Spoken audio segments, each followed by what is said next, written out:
It was a cold autumn evening when Mark first began to devise his plan.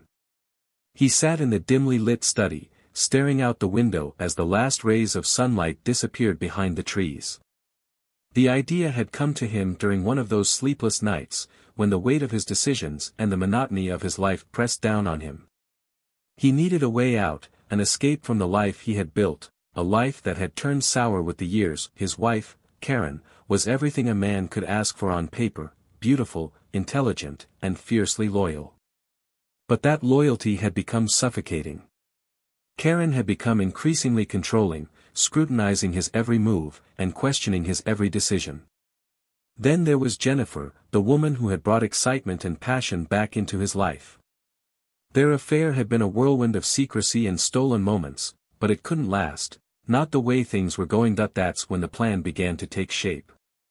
Mark would disappear, vanish without a trace, leaving behind just enough evidence to point the blame squarely at Jennifer. It was brilliant, he thought. He would watch from a distance as the police circled in on her, as her life unraveled, and he would be free. The perfect crime, with the perfect fall guy. Over the next few weeks, Mark meticulously prepared. He started by creating a false identity, purchasing untraceable items in cash, and setting up a new bank account under a pseudonym. He began to withdraw small amounts of money from his joint account with Karen, careful not to arouse suspicion.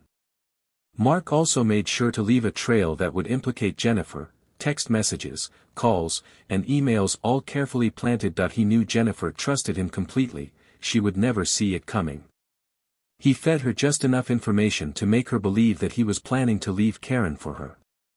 He even staged a few arguments with Karen in public, making sure there were witnesses who could later testify to their deteriorating relationship. As the days went by, Mark felt a thrill he hadn't experienced in years.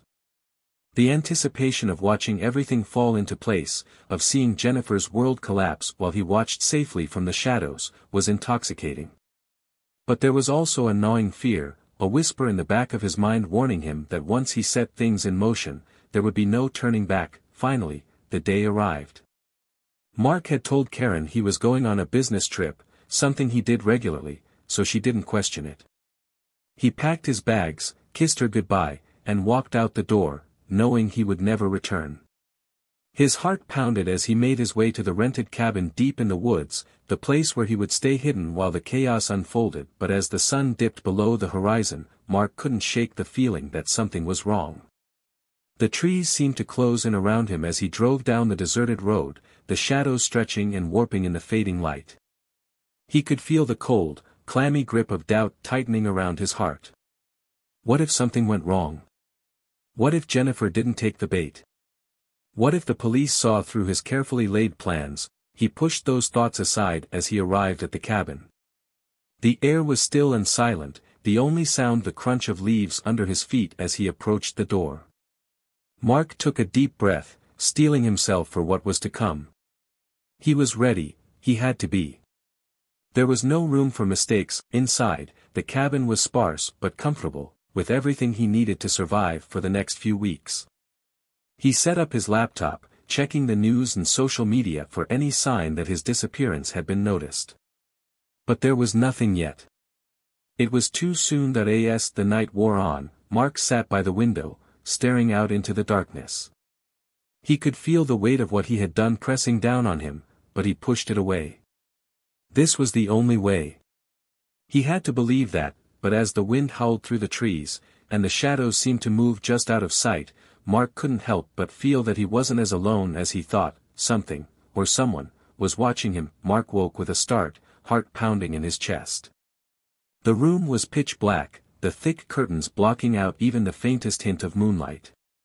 For a moment, he couldn't remember where he was, but then it all came flooding back, the plan, the disappearance, the cabin. He checked his phone. No new messages, no missed calls. Everything was proceeding as planned. Still, an unease settled over him, a lingering sense that something was off. Shaking it off as nerves, Mark forced himself out of bed and into the small, makeshift kitchen. The coffee pot sputtered and hissed, filling the air with the familiar scent of brewing coffee, grounding him in the routine of the day. He pulled up the news on his laptop, hoping to see something, anything, about his disappearance. But there was nothing, just the usual headlines. Mark's frustration grew. How long would it take for someone to notice he was gone? He had orchestrated everything so perfectly, but now it felt like he was just waiting, helpless, for the trap to spring. It was late afternoon when the first news broke. A local station reported that Mark Thompson, a well-known businessman, had been reported missing by his wife. The news anchor's voice was calm, almost indifferent, as she recounted the basic details. Mark had left for a business trip 2 days ago and hadn't been heard from since. His wife was worried, but police were treating it as a routine investigation, at least for now. Mark smirked. He knew it wouldn't stay routine for long. He had made sure of that. The police would find the breadcrumbs he had left, and soon their attention would turn to Jennifer. He could almost see it, the confusion, the panic in her eyes as the police questioned her, the way her world would crumble under the weight of suspicion, but as he imagined it, a pang of guilt twisted in his gut. He pushed it down. This was the only way. Jennifer was collateral damage, nothing more. He had to remember that. Days passed, and the investigation picked up steam. Mark followed every development obsessively. As expected, the police found the texts he had sent Jennifer, messages filled with promises of a future together, plans to leave Karen and start a new life. They found the withdrawals from his bank account, the ones he had made sure to do from locations near Jennifer's apartment. They even found the surveillance footage of the two of them together, just enough to suggest an illicit affair. Jennifer was brought in for questioning. Mark watched the coverage with a mix of satisfaction and dread. He could see the strain on her face, the way she stumbled over her words, the fear in her eyes. The police were relentless, pressing her for details, for a confession she couldn't give because she didn't know what was happening. Mark's phone buzzed. A text from an unknown number. His heart leapt to his throat as he opened it. "Mark, what have you done?" It was from Jennifer. He hadn't expected her to reach out, hadn't thought she would suspect him, not yet, at least. Panic surged through him. How had she found out? He had been so careful, so precise. There was no way she could know, but as he stared at the message, doubt crept in. What if she did know? What if she had pieced it together, seen through his plan? He couldn't respond, he knew that much. Any contact now would only incriminate him further. But he couldn't just ignore it either. The phone buzzed again. Another message, this time more frantic. "I know you're out there. I know you're watching this. Please, you have to help me. They think I did it." Mark's hands trembled as he set the phone down. This wasn't how it was supposed to go. Jennifer wasn't supposed to suspect him, she was supposed to be clueless, caught off guard as the police closed in. But now she was reaching out, desperate, and Mark felt a flicker of something he hadn't anticipated, fear. The nights grew longer, the cabin's isolation pressing down on him. Mark found himself jumping at every noise, every creak of the old wooden floorboards. The wind howled outside, whipping through the trees and rattling the windows. Shadows moved in the corners of his vision, and every time he turned, there was nothing there. Then, one night, as he sat in the darkness, watching the latest news update, there was a knock on the door. Mark froze. No one should know where he was. He hadn't told anyone, hadn't left a trace that could lead back to this cabin. His mind raced, the silence stretching on as the knocking continued, slow, deliberate, as if whoever was on the other side knew he was there and was just waiting for him to answer. Finally, Mark stood, every muscle in his body tense. He grabbed the heavy flashlight from the table, holding it like a weapon, and approached the door. His breath was shallow, heart hammering in his chest as he reached for the handle. He hesitated. What if it was Jennifer? What if she had somehow found him? Or worse, what if it was someone else, someone who knew what he had done? Summoning his courage, Mark yanked the door open. The cold night air rushed in, but there was no one there. The clearing outside the cabin was empty, the trees standing like silent sentinels under the pale moonlight. Mark stepped outside, shining the flashlight into the darkness, but saw nothing. The silence was deafening, the only sound his own ragged breathing. As he turned to go back inside, his foot brushed against something on the ground. He looked down and saw a small, crumpled piece of paper lying just outside the door. Slowly, he picked it up, his hands trembling as he unfolded it. Scrawled in messy, hurried handwriting were just 4 words, "I know what you did." Mark's blood ran cold. He stared at the note, his mind spinning. Someone knew. Someone was out there, watching him, waiting. The shadows in the trees seemed to grow darker, the night closing in around him. He was no longer in control. The game had changed, and Mark realized, with a sinking dread, that he was no longer the hunter. He was the prey. Mark barely slept that night. He spent the dark hours pacing the small cabin, his mind racing with fear and paranoia. Every creak of the wooden floorboards, every rustle of the wind outside, sent his heart into overdrive. The note with its ominous message sat on the table, taunting him, reminding him that his perfect plan was unraveling. By dawn, Mark was a wreck. His eyes were bloodshot, his hands trembling as he fumbled to make coffee. The cabin, which had once felt like a safe haven, now seemed more like a prison. He couldn't stay here, not when someone knew where he was. He needed to leave, to find a new place to hide. But where could he go? If someone had tracked him to the cabin, they could track him anywhere. As he sipped the bitter coffee, Mark's thoughts turned to Jennifer.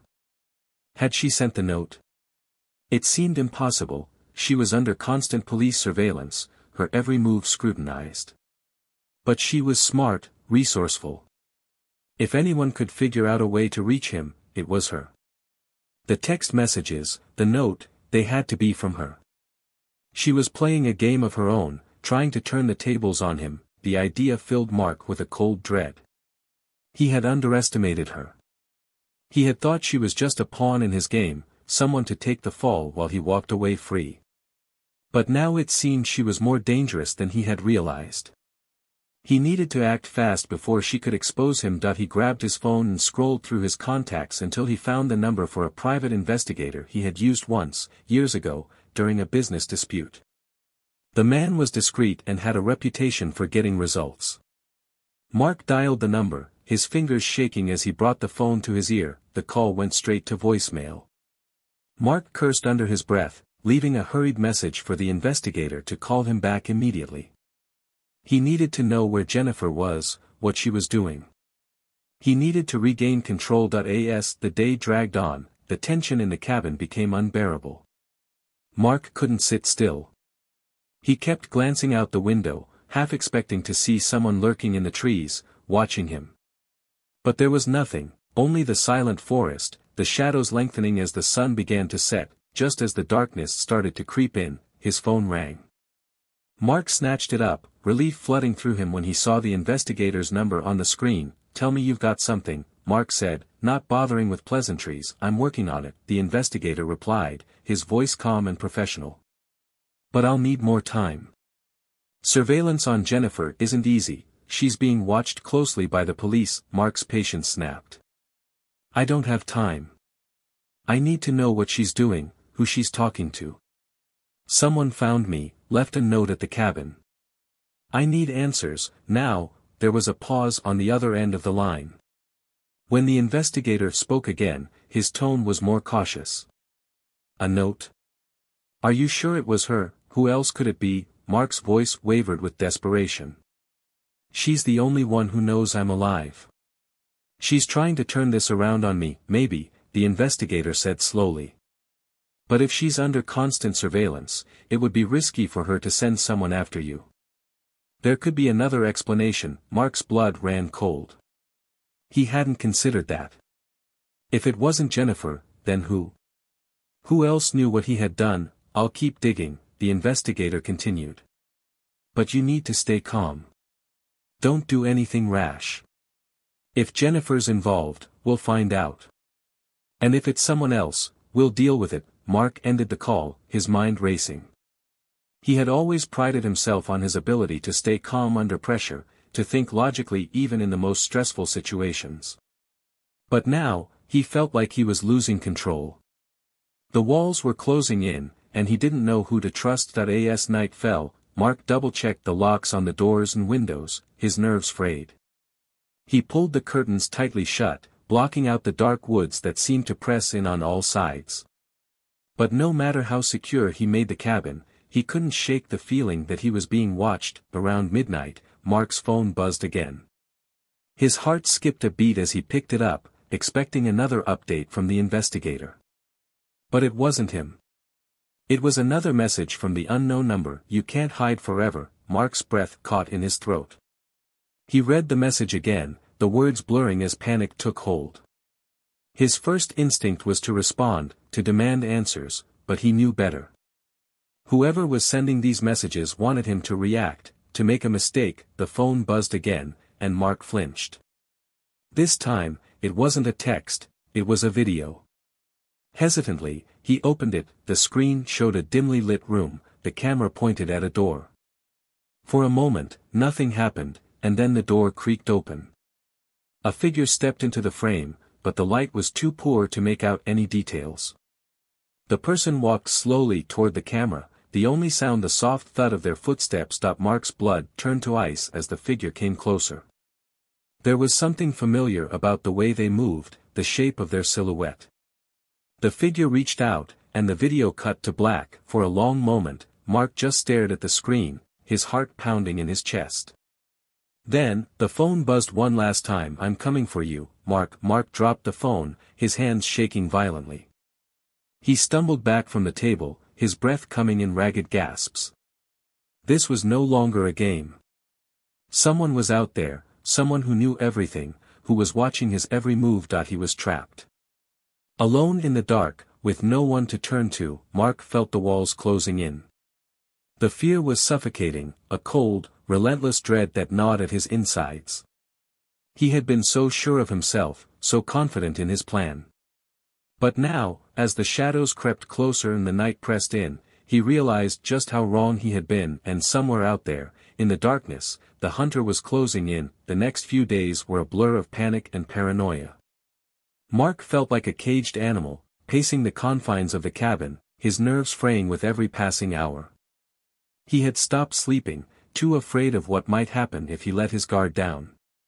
The slightest noise set him on edge, the creak of the floorboards, the wind howling through the trees, even the rustle of leaves outside the window. Every sound seemed to carry the threat of the unknown, the unseen. The video haunted him.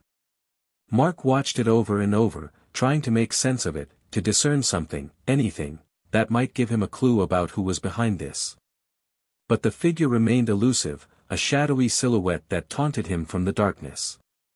The last message, "I'm coming for you, Mark," echoed in his mind, a constant reminder that someone was out there, someone who knew everything. That he contacted the investigator again, but the news was no better. Jennifer was still under surveillance, and there was no evidence to suggest she was behind the messages or the video. Mark was on edge, frustration and fear gnawing at him as he realized that he was running out of options. The walls of the cabin, once a sanctuary, had become a prison. Mark knew he couldn't stay there forever, but the thought of leaving, of exposing himself to the outside world, filled him with dread. He was trapped, cornered by his own plan, and there was no way out. One evening, as the sun dipped below the horizon and the shadows lengthened, Mark decided he couldn't take it anymore. He needed answers, and the only way to get them was to confront Jennifer. She was the key to all of this. She had to be. If he could just get her to talk, to tell him what she knew, he could finally put an end to this nightmare. Mark packed a bag, stuffing it with clothes, cash, and the few essentials he would need. He grabbed his phone, checking the battery. It was fully charged, he had made sure of that. The investigator had sent him Jennifer's address, the place where she had been staying since the investigation began. It was a risk, but Mark had no other choice. He had to find her. As he stepped outside, the cold night air bit into his skin, and the forest around him seemed to close in, the trees looming like dark sentinels. The cabin, with its flickering lights and creaking floorboards, stood behind him like a shadow of his own guilt. Mark glanced back one last time before turning away, the weight of what he was about to do pressing down on him. The drive to Jennifer's location was long and tense.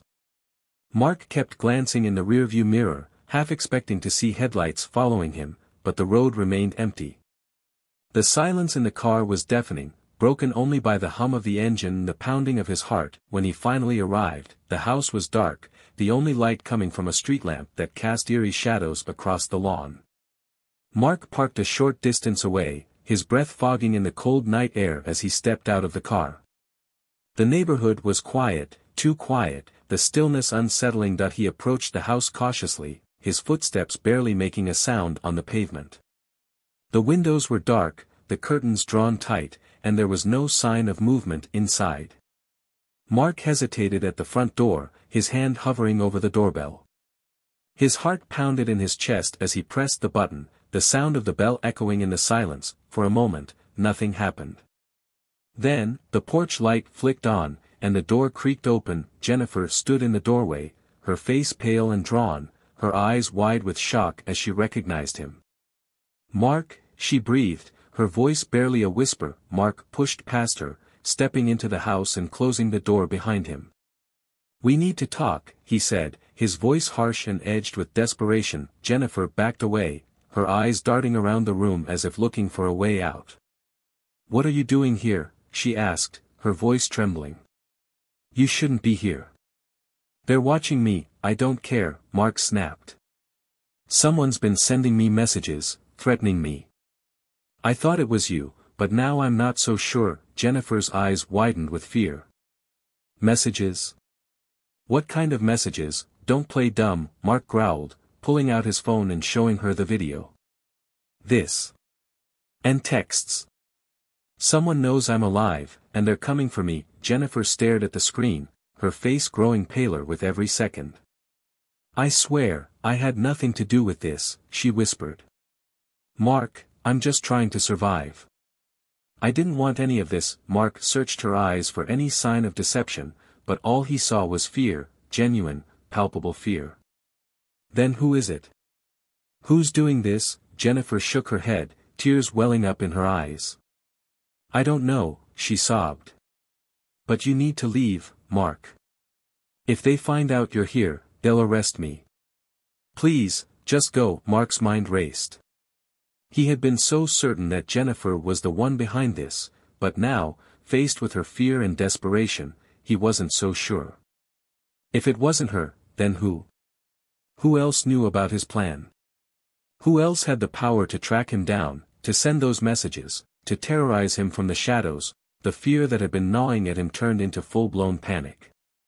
He felt like the walls were closing in, like the air was being sucked out of the room. He needed to get out, now, but as he turned to leave, the phone in his hand buzzed. Mark glanced down, his blood running cold as he saw the notification. Another message from the unknown number. "Too late, Mark.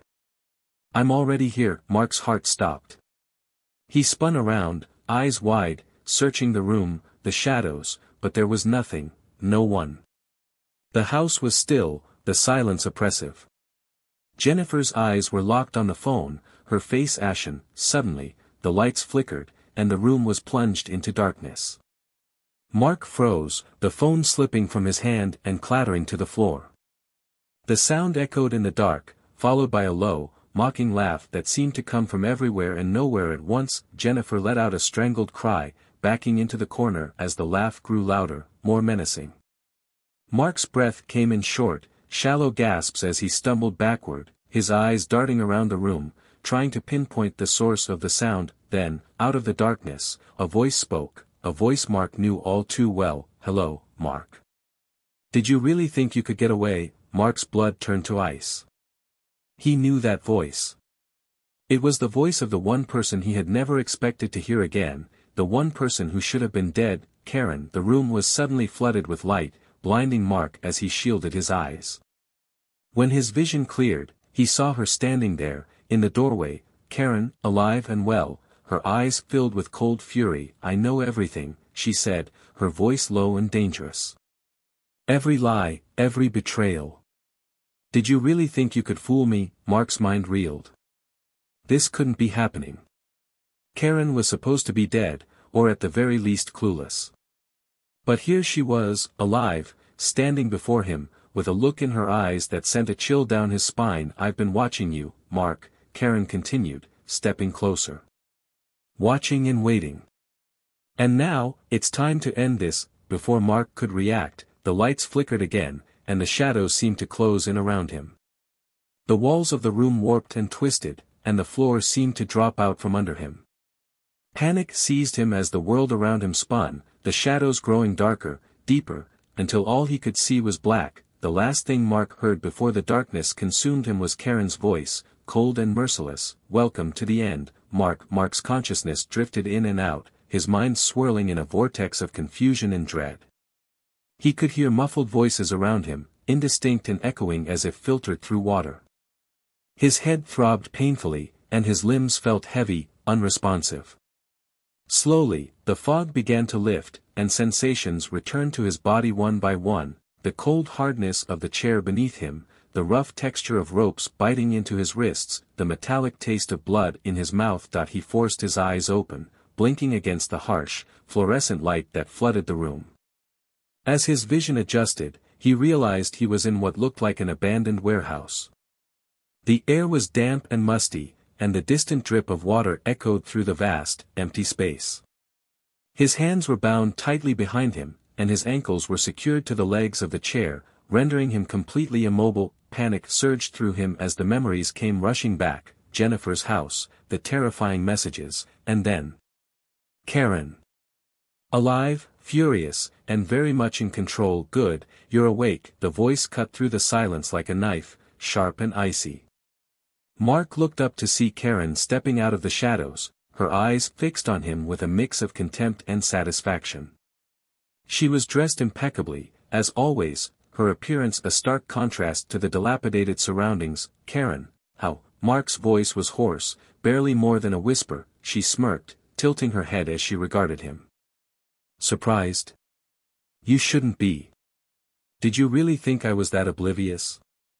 That I wouldn't notice my own husband plotting behind my back?" Mark swallowed hard, his mind racing. "But, the plan, you weren't supposed to." "Supposed to what?" "Find out about your little scheme to run off and frame your mistress for your disappearance." She let out a bitter laugh, her eyes flashing with anger. "Oh, Mark, you always did underestimate me." From behind Karen, another figure emerged: Jennifer. Her face was bruised, and her eyes were red from crying, but there was a steely resolve in her gaze that hadn't been there before. She walked up to stand beside Karen, folding her arms across her chest as she glared at him. Mark's eyes darted between the two women, confusion and fear mounting within him.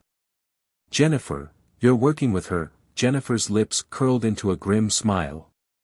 "Funny how being framed for kidnapping and possibly murder can make you reassess who your real enemies are." Karen placed a hand on Jennifer's shoulder, a gesture of solidarity that made Mark's stomach churn. "We may not have started as friends, but mutual betrayal has a way of bringing people together." Mark's mind struggled to process this new alliance. "How did you figure it out?" Karen finished for him, arching an eyebrow. "It wasn't hard. You grew careless, Mark. Slipping away for secret meetings, unexplained expenses, whispers in the night. I've known about your affair for months." Jennifer's voice was cold as she added, "When the police started questioning me, I knew something was off. Then I started getting messages, anonymous tips leading me to the truth."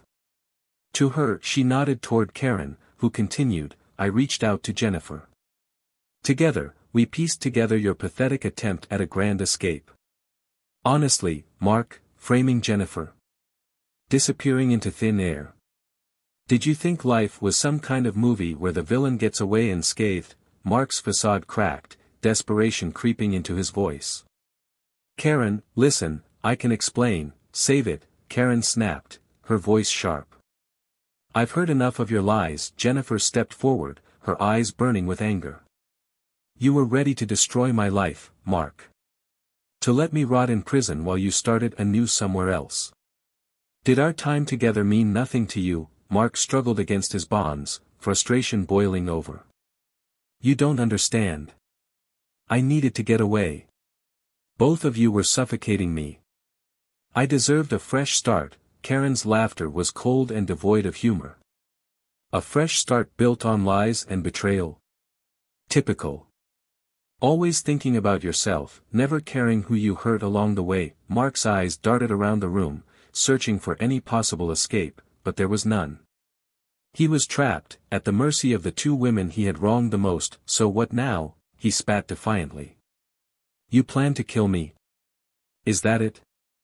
Make me disappear for real? Karen exchanged a glance with Jennifer before replying, oh no, Mark. That would be too easy.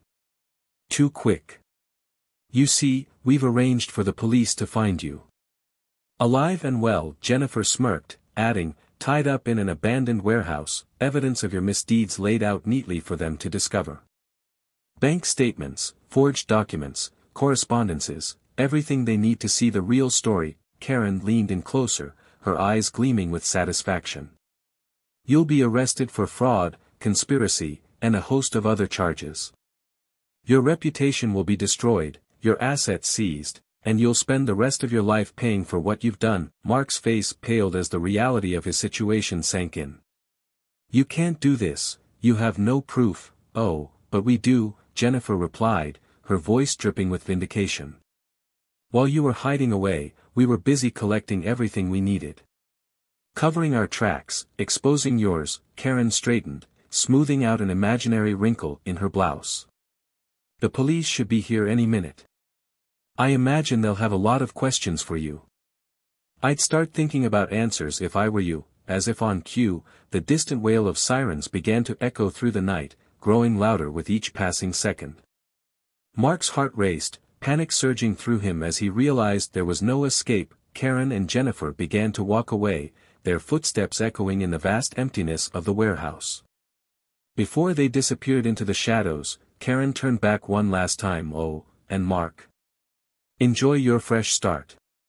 You've certainly earned it. With that, they were gone, leaving Mark alone in the cold, empty space. The sirens grew louder, flashing lights casting eerie shadows through the cracked windows as police cars screeched to a halt outside. Mark slumped back in the chair, defeat washing over him like a tidal wave. His perfect plan had crumbled, turned against him by the very people he had sought to manipulate and discard. As the sounds of doors slamming and voices shouting filled the air, he closed his eyes, resignation settling deep within him. In his quest for freedom, he had forged his own chains. In seeking to disappear, he had ensured he would never be free again. The warehouse doors burst open, and beams of flashlight pierced the darkness, zeroing in on his hunched figure. Police. Don't move. Mark let out a hollow, bitter laugh. There was nowhere left to run, nowhere left to hide. His game was over, and as the officers closed in, weapons drawn and voices commanding, Mark finally understood the true cost of his deception. He had lost everything, his freedom, his life, his soul. The end.